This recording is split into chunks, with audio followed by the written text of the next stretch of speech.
David Axelrod, who worked with Obama, worked very, very closely with Rahm Emanuel, Mr. Never Let a Crisis Go to Waste, is here. You make your money in the mess. You make your grift in the gray area. What are those counties? Are they probably Republican counties? Are the Republicans going to be controlling the modification of the plans, or are the Democrats going to be modifying all the plans? The hurricane is changing the election. We see that the bipartisan state board of North Carolina approves measures to help voters adjust to the damage after Helene. Anytime I see anything that starts with a bipartisan anything, my government distaste spidey sense, whatever you want to call it, starts to ring at 5 alarms, because it makes me feel like it's not bipartisan at all. If it was legitimate, then you wouldn't have to smash it in our face all the time. It's bipartisan, bipartisan, bipartisan. But I'm sure they're good people, and I'm sure they're changing all of this in the interests of free and fair elections. We're going to give them the benefit of the doubt, and I mean that genuinely. But we still are going to peer into this thing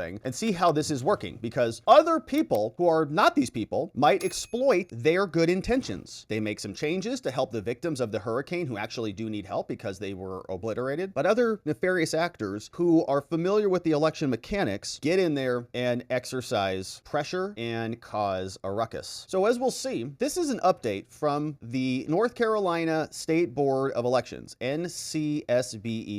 And they met on Monday and they unanimously approved a long list of emergency measures to help the Helene victims. We're going to understand what those measures are because they have a final signed resolution. Now, we also have a copy of the meeting. It voted 5-0. There's Democrats and Republicans on the board. I'm going to explain who is on the board. These are the board members. And the way that some of these boards work, I don't know how it works exactly in North Carolina, but in Arizona, a lot of these boards are populated by just regular citizens. They're not paid, they're volunteer, and they donate their time. But the actual employees of the state and the county actually are really running things, right? So the boards are more or less advisory. And I don't know if that's exactly how that's working here, but we'll peer into the meeting itself in a second. But this guy is the chair. His name is Alan Hirsch. He's been a board member since May 2023, and he is a Democrat. Works for Healthcare Quality Alliance. This other guy, another Democrat. He's a lawyer from Snow Hill, North Carolina. Been a board member since 2019, secretary since 2023. So board and the chair and the secretary, Democrats. Then we've got board member Stacy Four, I guess is his name, Eggers, the fourth, became a board member, was reappointed. He's a Republican. He is a managing partner of a law firm. Then we have another Republican. So we're 2-2. Kevin Lewis is an attorney at the Valentine law firm. Worked also on the Nash County Board of Elections for a while, 2007 to 2023. So been a board member for a long time in another county. Been a board member since May 2023 on this board. And then lastly, we've got a Democrat. So Shelban O'Duffy, a Democrat, retired lawyer, volunteer voter registrar, member of the Dix Parks Conservancy, the Flower Shuttle Boards, Church Refugee Committee, sponsoring an Afghan family. Well, that's really nice. She was chief judge in Raleigh for 13 years from North Carolina. All right, so she took that occupation section very seriously. So anyways, then what you'll see is Karen. Now, this is the state board executive director. And in my time around these boards, what we've often experienced is these people actually run things. Okay, so this person is actually in charge of this whole thing because she's the director. So she's going to work with the state lawyer. The state lawyer or the county lawyer is going to help figure out what needs to ultimately happen. Then they present it to the board. Then the board just approves it and rubber stamps it. So that's the makeup. 3 Democrats, 2 Republicans, and let's peer in on a short board session. So as we described, these are all the people who were there. Mr. Chair and members of the board, good morning. As the board knows, and the board took action last week for emergency measures initially, the board has authority under General Statute 163-27.1 to conduct an election where the normal schedule has been disrupted by a natural disaster and other emergencies. And that includes instituting measures that are required to make sure that people can vote under the normal schedule, that the opportunities to vote are similar to those in other counties, that the schedule is maintained for elections, and involves making sure that those measures do not result in unnecessary conflict with other provisions of election law. So the authority that the board has is to carefully craft measures that are tailored to the specific emergency that is faced by a particular area of the state. In this instance, we have a group of 13 counties where the infrastructure for conducting elections, the accessibility of voting sites, and the disruption in postal service and transportation in particular remains severely disrupted by Tropical Storm Helene. Those counties are Ashe, Avery, Buncombe, Haywood, Henderson, Madison, McDonough, McDowell, Mitchell, Holt, Rutherford, Transylvania, Watauga, and Yancey. And as we've been working over the last week and a half in constant communication with our field representatives in the region, with emergency management and the directors and staff from those counties, we've been able to take stock of all the difficulties they're facing. We've identified those in the resolution and the prefatory language explaining the basis for the board's actions if the board were to take those actions. Now, very briefly, I'll run through what the proposal entails.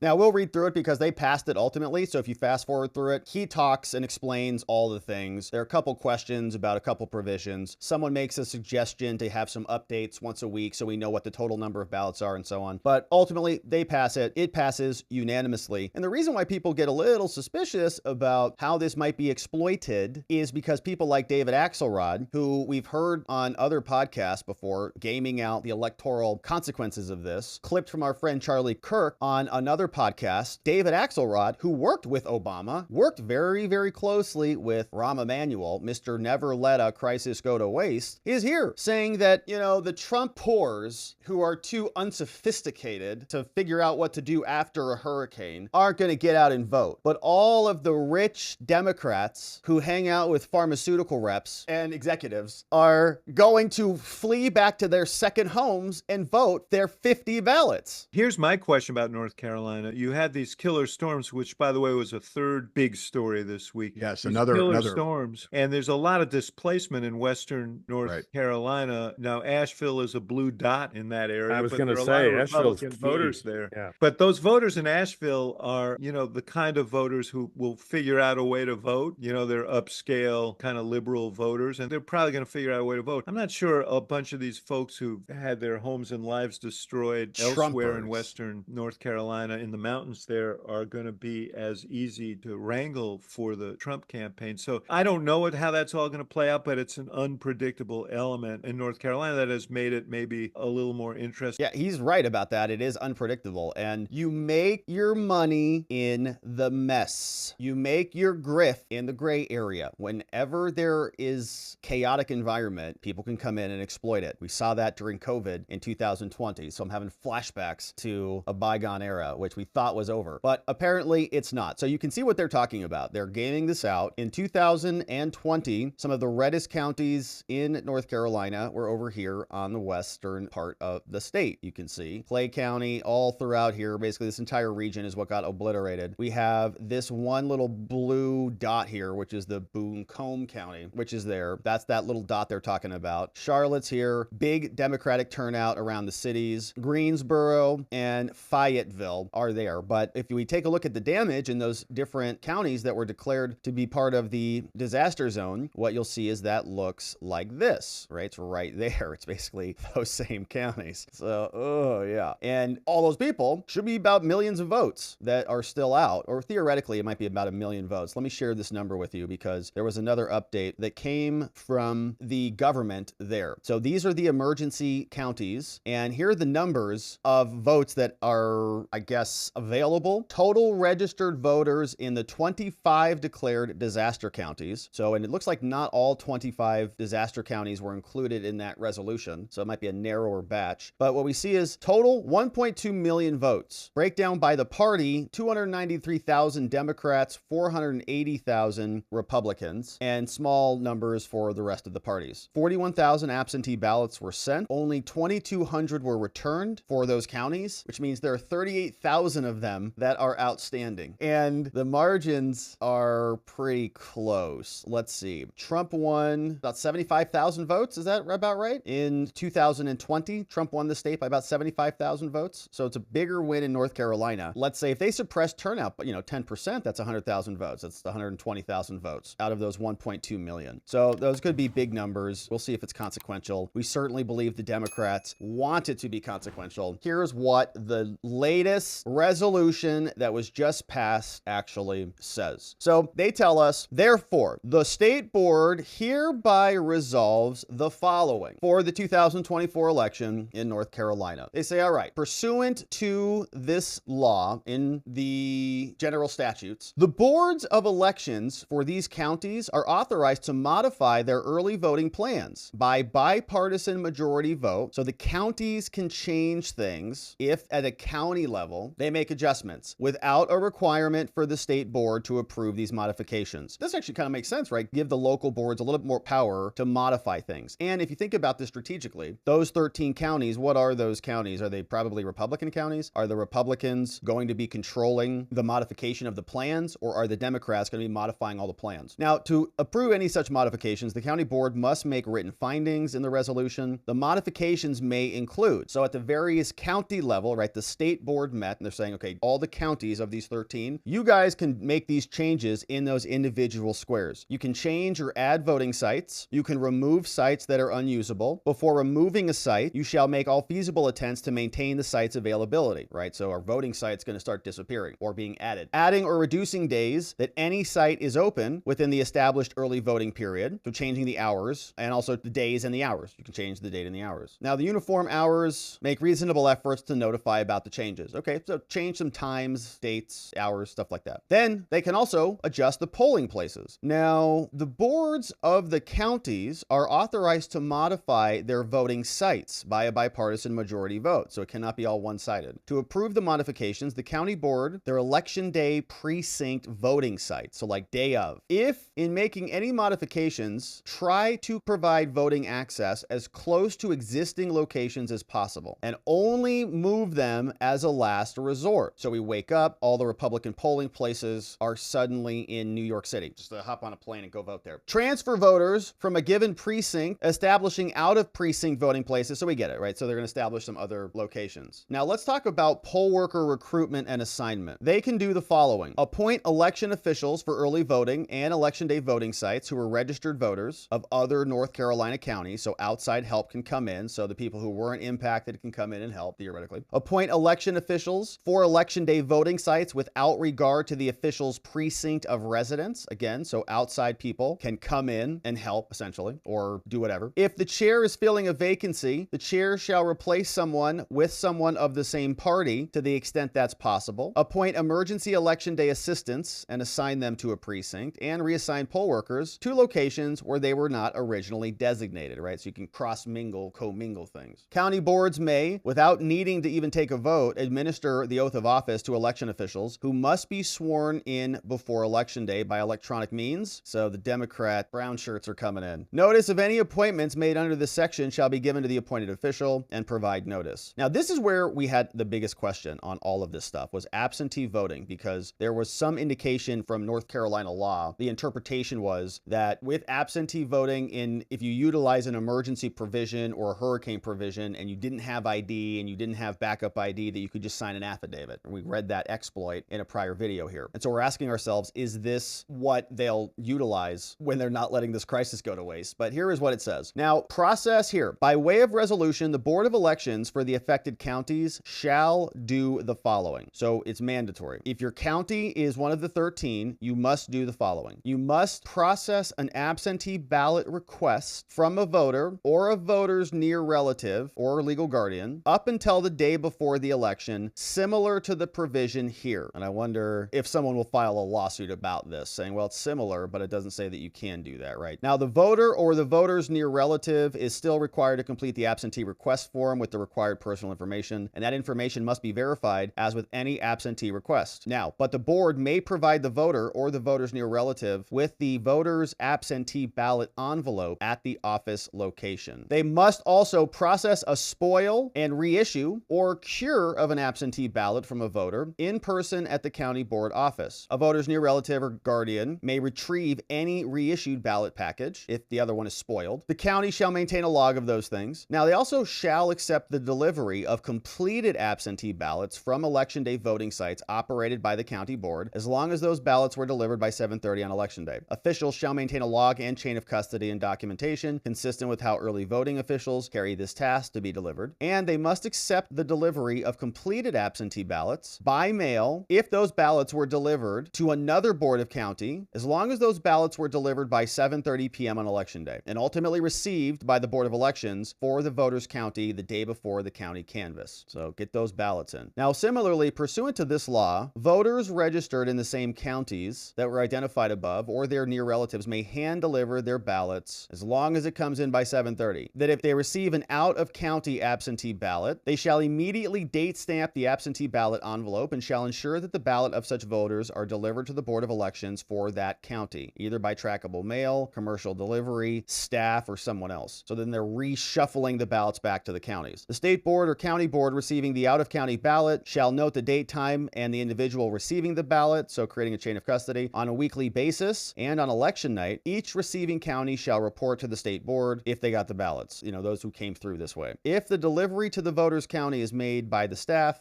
document the chain of custody. Okay. Now, this is also interesting. These MAT teams. Pursuant to Georgia law, the Board of Elections for the same counties by a bipartisan majority vote are authorized to do the following. Appoint multi-partisan assistance teams who are registered voters of other North Carolina counties to come in. So other MATs, multi-partisan assistant teams from other counties can come into their counties. They can also appoint MAT members who are unaffiliated or affiliated with minor parties where there are insufficient registered voters to appoint to a MAT from each of the two political parties with the highest number of affiliated voters, right? So this is where you start, okay, what are these MAT teams, like get out the vote teams? Schedule MATs to assist with absentee ballot requests and absentee voting at disaster shelters and other places where disaster relief is provided to the general public, to the same extent that MATs are authorized to assist in covered care facilities, right? You see that right there. So they'll just set up these shops and just start registering. Everybody can just come in and register. And of course, a lot of people will have disaster needs, and I'm glad that they'll be getting disaster needs cared for, but then they'll be registering a bunch of other people to vote, and I wonder what party they'll be voting for. MATs in these counties are also authorized to receive and deliver to the County Board of Elections the completed ballots or cure at any site that the MAT is authorized to serve. If a MAT member fails to sign the assistance section of the absentee ballot envelope, that is not a ballot application deficiency, so long as the county board can otherwise determine that assistance was provided by the MAT. That's interesting. Now, voter registration. This Georgia law, by way of this resolution, the board also authorized themselves to process voter registration for the counties. So the state board